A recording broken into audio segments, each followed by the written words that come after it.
So, Manny, I know that for a while you've been making ukuleles, and I appreciate that because I don't know how to make an ukulele. I only build them. So, how long have you been like making ukuleles? Somewhere around 18 years. Oh, Yeah, long yeah, time. give or take a month or two. But I always wanted to make ukuleles. I fool around with ukuleles from when I was maybe around 7, 8 years old. Oh, Yeah, all broken kind, walking around the street. so even though you started about 18 years ago making ukuleles, Building, yeah. actually the influence of ukuleles like Started goes back early. to Yeah, childhood. Yeah, started early. And yeah, just like yeah. me, just like me. And growing up, it didn't stick all the way to ukuleles, but ukulele was always on my mind. And the interest was all that time was how the hell the music come out of this small little box? Yeah. So yeah. So how did you learn to build? Um, I took a Started with desire, right? I mean, you wanted to yeah. learn to Well, build. I always wanted to learn how to Ah, build and find out how the sound comes out of this small box. right. But growing up, getting married, life Yeah, got in the way. yeah. So Sometimes you got to take some turns. yeah, yeah. So only when I retired, then I kind of pursued it. Retired from what? I'm a retired sheet metal worker. Ah, so that kind of helped learning to build. Yeah, and the courses, the training that we get, the trade school training about layout and Right. different angles and Right. designs, kind of came into play, I think. Okay, so back to how did you learn to build? Uh, I looked on the newspaper Uh huh. on the back section, and then they have these adult education classes. So building ukulele. So I took one. Where at? Started at Kapolei High School, Oh, and the thing was that the guy that taught the class is a student of Mike Chalk. ah, So I oh, cool. halfway through my first build, I started buying equipment, and the wife was going crazy. She said, "What are you doing?" I said, "I'm gonna make ukuleles." So yeah, I finished the first one, and then I went back for the second class next year, and then I kept on going back after that just to help the teacher out. And plus, it gives me a little bit more learning experience. When you started building, were you in the guild at the time? No, I didn't know That was anything. Yeah, before you got in the I guild. didn't know anything about the guild. And Norman, the teacher, he was a guild member. He was That was your first teacher. heavy into the Norman guild. Takea. Yeah, Norman Yeah. Takea. So he told me, "Hey, well, whether you join the guild." I said, "What the hell is a guild?" And then that's my first experience with the guild. But once I got into the guild, I was stuck and hooked. Cool. Yeah. So, you started building ukuleles about 18 years ago. Let's come forward to today, just for a little bit. We'll go back in a little bit, but come forward to today and tell me about that ukulele that you're holding there. This is a baritone size 20-inch scale ukulele. The top is Engelmann spruce, and the back and sides is curly Koa. koa. Yeah. Curly koa, very nice blend. Yeah, but back to the top. Back to the top and the sides. How come you move the sound holes? I throughout my building process in all the years, I'm tending to take the sound hole off the soundboard and put it on the sides to free up whatever. More space to Yeah, more more to vibrate. vibration space. My theory. Do you like how it Yes. turned out that way? Yeah, and I like you can see more of the wood. Got it. So on that ukulele, how did you decide, or how did you determine where the sound holes are going to be? There's no determination. it's You just got to make some puka somewhere. yeah. It starts with it's either gonna be here, Hmm. here, or here. I ended up with one here and one here. How come two instead of one? Who knows? You just make 'em. Yeah, it's just fun to design and make something, and it comes out okay. I mean, Well, I think one of the really wonderful things about your uke so far is that design-wise, in terms of creativity, it's so unique in the design because you know the top. It's a beautiful instrument, but the top part looks different because there's no sound hole there. And how you decided where you were going to put the sound holes is really really cool. So,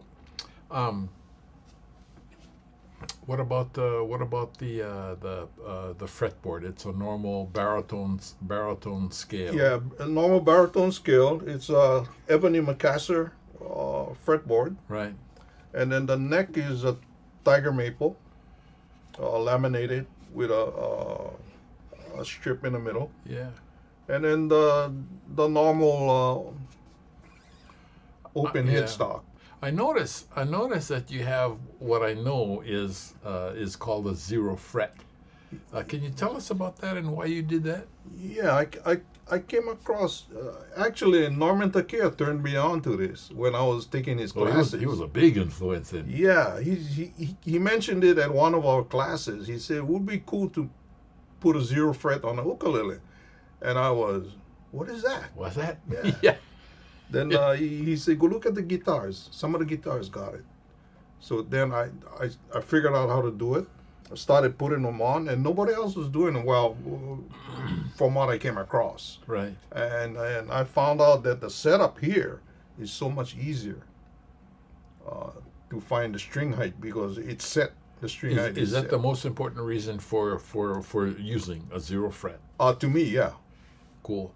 Because when I used to cut the nut, I used to run into problems where I cut it too low. Yeah. And I gotta try to fix them, find a way to fix it. But this way, you Right. set with the depth already. Yeah. Okay, I tell you what. Before we go on and talk stories some more about the ukulele, let's play something. Let's do Okay. a song. Let me make sure first that my ukulele is tuned.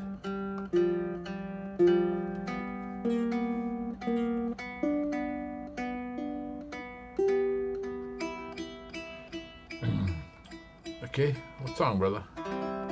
Lenani. Lenani? Linani. Yeah. See? Shoots.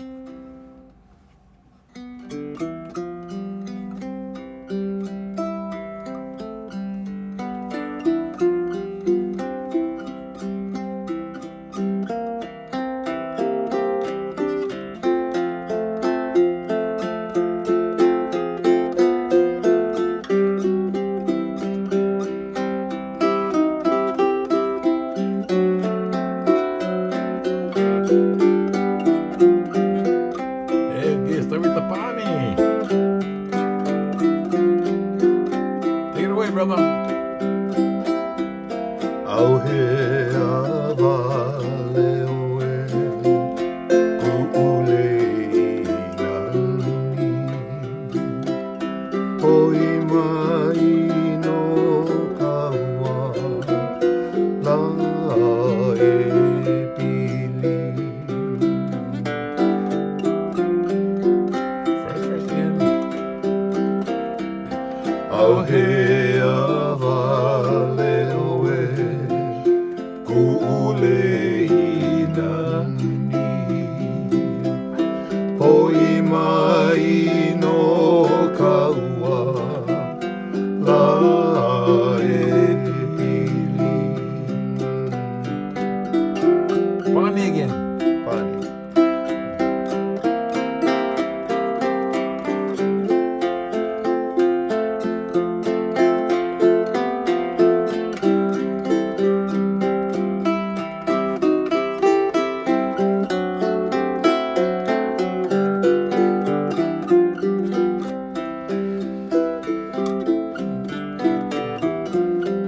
Aina.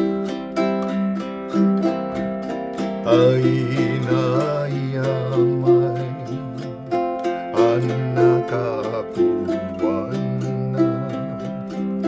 hoy maino kawa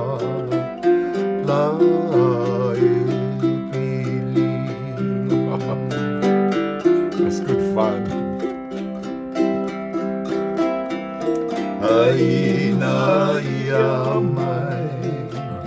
anakapuan na hoy maino kawa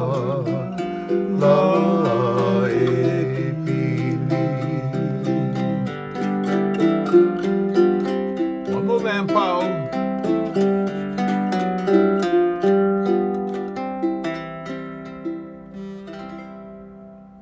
Oh, Eh. Manny. You know, you as you talk about how your instrument is put together, one of the wonderful things about just playing is just to hear how all of that comes together in sound. And what I really love about your instruments is that they sound nahe nahe, really nice, calm, and laid back. So often in ukulele, and people play, they play high energy music, and there's nothing wrong with that. But there's a whole other side to ukulele that your instruments bring out very, very well, and that is, just slow down, take it easy, make it nahe nahe. What do you think about that? I like the way you just put it. My instruments sound more on the nahi side. I think because I feel like that and I build like that, it comes out like that. That's exactly right. The instruments sound the way you are. The instruments sound like your instruments sound like Manny is, and that is so cool. Do you think that? I feel that. Sound wise for you, what's important to you in when you build your instruments in terms of sound? I like the more lower tone sounds, the more mellow sounds. Right. I have a hard time listening to Fast, upbeat. plinky loud ukulele sounds. I understand what yeah. you mean by plinky plinky. I can sit there for a little bit and listen to it. Yeah. Depend on the player, Yeah. but I can sit forever listening to some music like this. Yeah. One of the important things about that is the sound of your instruments, and the way we react to that sound, and the way I think listeners will react to the sound plays right into the science of music therapy. Because the reason for a science like music therapy is to help people relax, is to seek resolution. Mm-hmm. The best way to do that is, you cannot be uppity and go fast. Every now and then, it's just great to slow down. Mm-hmm. And the wonderful thing about your instruments is by slowing it down, you play to the instrument, and you actually give yourself opportunity to hear, to experience the music. Because sometimes, the plinkety music that you're talking about, which is okay. Mm-hmm. And the reason why that's okay is that it makes us feel good to play that way. But if we play that way all the time, we miss the opportunity, I think, of just slowing down and enjoying the music and hear what the ukulele is able to show us. Mm-hmm. Okay. So with regard to that ukulele, it's a baritone ukulele. Thank you for telling us how it's built, and the sound.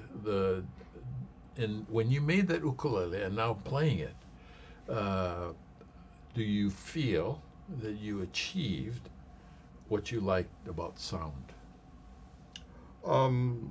I don't think I'll ever be satisfied with Yeah, sound. good for you. Always growing. Yeah, so just Cool.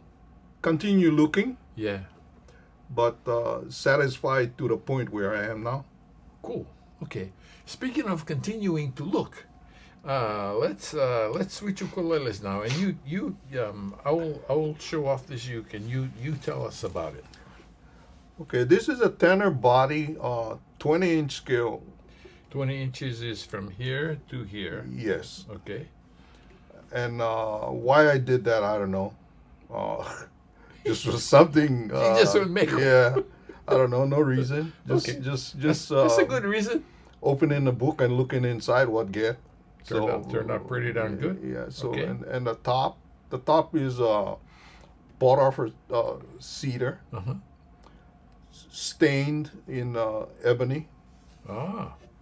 and So these dark spots are the stain. yeah, and Yeah. then the ribs, the light spots is the curls on the wood that cool. that didn't take the stain. Oh, cool.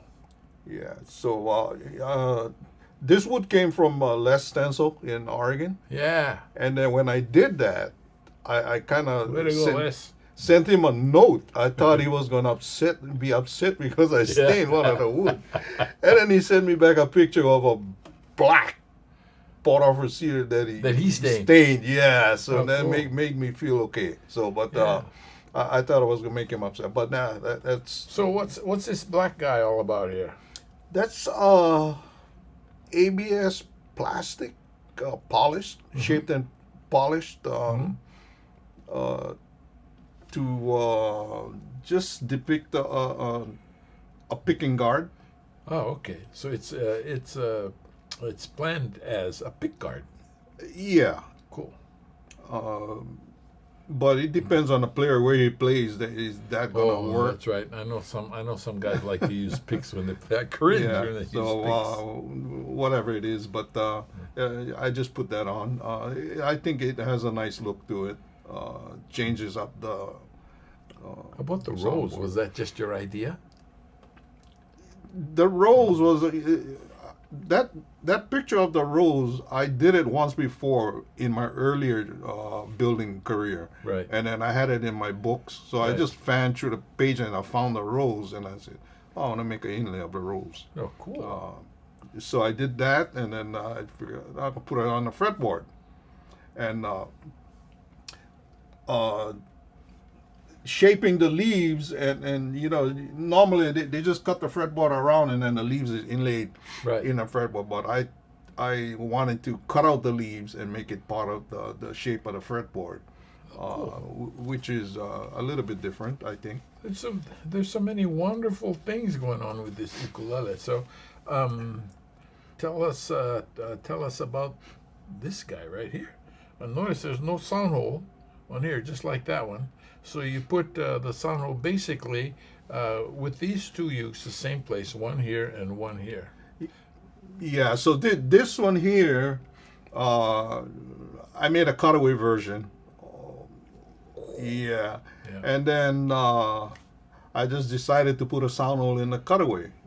Great. What made you decide that? Just a hunch? Because they had when you do the cutaway, there's a big blank space there. Cool. And I know that I tell you what, let's not get too far away from looks, because what I'd like to do is turn this around. Manny, what is this? What's going on over here?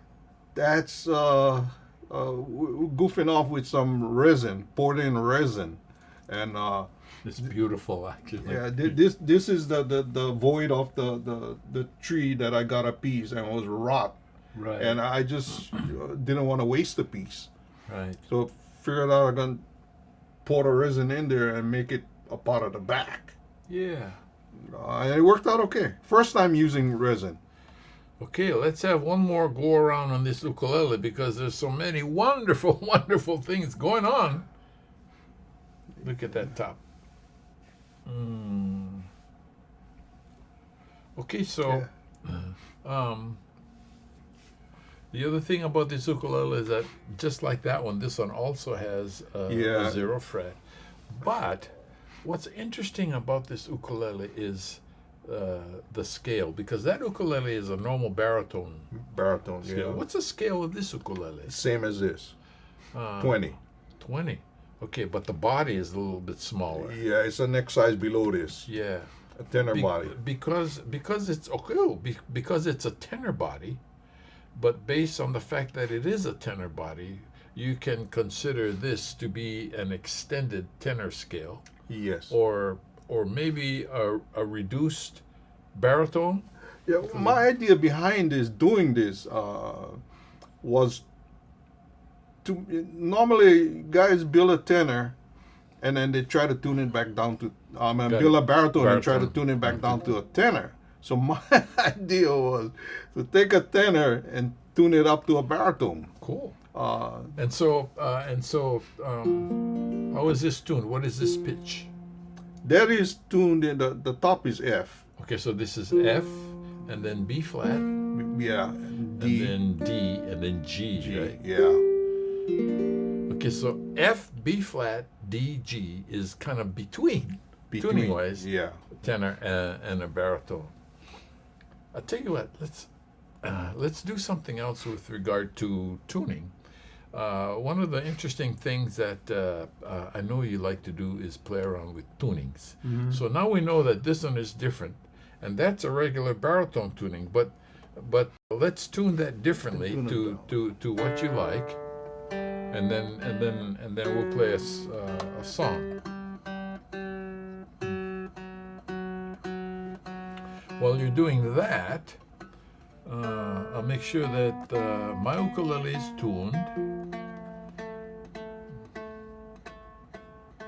And one of the things about tunings that you're doing, Manny, is that it gives the player several options, on these ukuleles, because this one is tuned differently. That one now is tuned differently, but we also can tune that one to the regular baritone uke. yeah.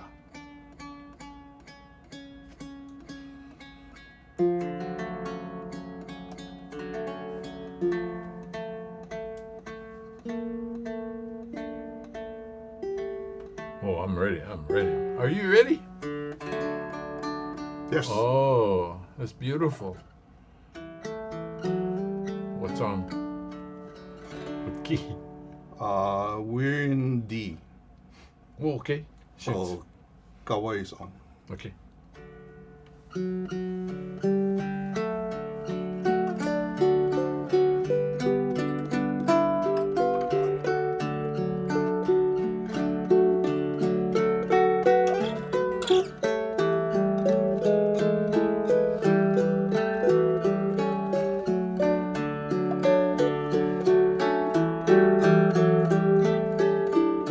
Go ahead, brother. First verse.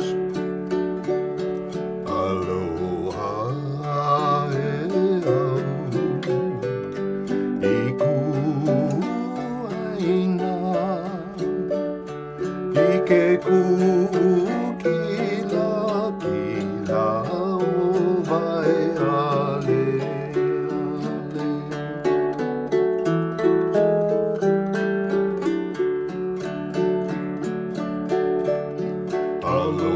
Aloha e au, iku aina, ike kukila kila o vai ale ale.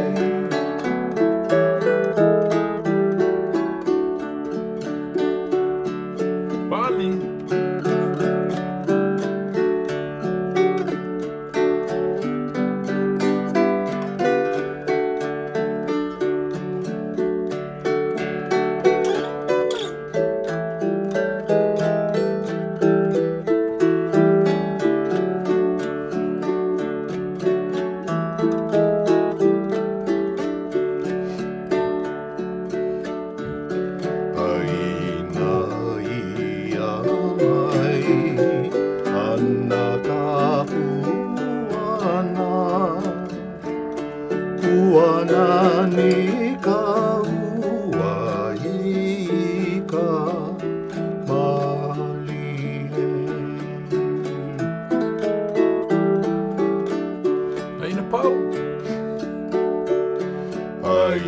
na iya mai ana kapuana uana ni ka ua i ka malile.